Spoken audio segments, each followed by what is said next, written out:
Will Tudor ever need to bring back the Tudor Submariner? I don't think so. I think they already have. I believe when they originally came out with the Tudor Pelagos, that was the first generation, and even this second gen, that was the Tudor Submariner. Tudor Submariner with a date. And of course, the Tudor Pelagos 39 is pretty much the regular old Tudor Submariner with no date. But in my opinion, why would they need to bring back the Tudor Submariner when Tudor pretty much makes their own style watches now? You have the Black Bay, you have the Pelagos, you have the Heritage Chrono. They're not making Rolex watches, Rolex style watches like they used to do back in the 80s, 90s, and of course before that. They're making their own. They've really become their own brand. Yeah, they are a sister company to Rolex, but they have really become their own brand. And now with Meta certification and all that stuff that they're doing, they're really becoming much more and more competitive with like Omega, brands like that. So the way I look at it is Tudor is just their own brand now. Yeah, maybe sister brand of Rolex, but that's pretty much it.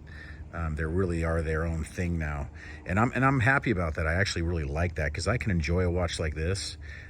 This thing has a 70-hour power reserve, a very nice case size, very, very well made. The bracelet, the bezel, I mean, everything about it screams quality, and you're paying pretty much half the price that you would pay if you went and bought a Rolex Submariner. And you're really getting everything that you would get in a Rolex Submariner, except for that price tag. And yeah, the name cachet, I get all that, but when you've owned a lot of watches like myself, and you can appreciate something like this. You really can. And you know what? This is back in my collection. This is the Tudor Pelagos 42 mil. And I owned one of these a while back, and I really missed it and wanted another one. These things are just really well made. I mean, they're super cool watches. I think a lot of value in these watches. 500 meter water rating, so just cool.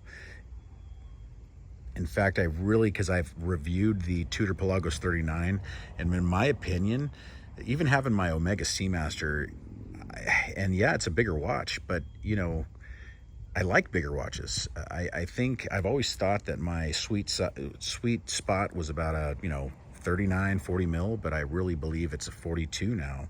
I think I kind of like that bigger size. I really miss my Sea Dweller that I had a few years back. That was a 40 mil, but it was a thicker case, and that thing just felt better on the wrist, more substantial.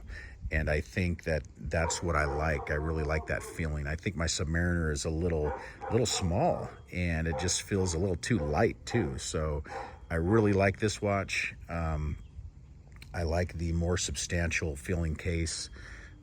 Yeah, this is grade 2 titanium, but it's still weighty. So it's not like you don't feel you have a watch on your wrist.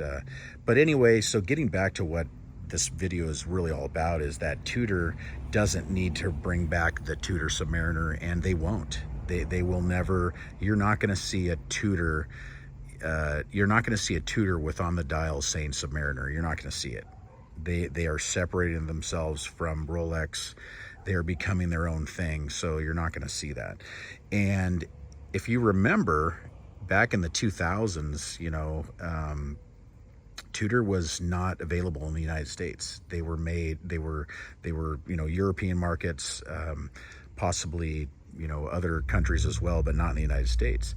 And they had the Hydronaut, they had some other ones, and honestly, in my opinion, I did not like the designs. I did not like it at all. And they were, I think, trying to become their own thing then as well, but they weren't doing a very good job. So when Tudor released the Pelagos, the Black Bay, some years back, and then they made them available in the United States, they just took off. And I really think that you know, pound per pound for value and everything, you're getting a very, very good timepiece.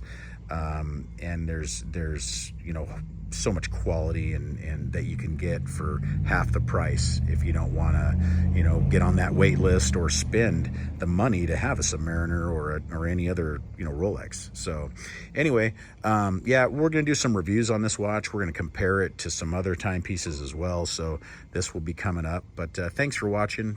Please like and subscribe, and I'll see you in the next one. Bye-bye.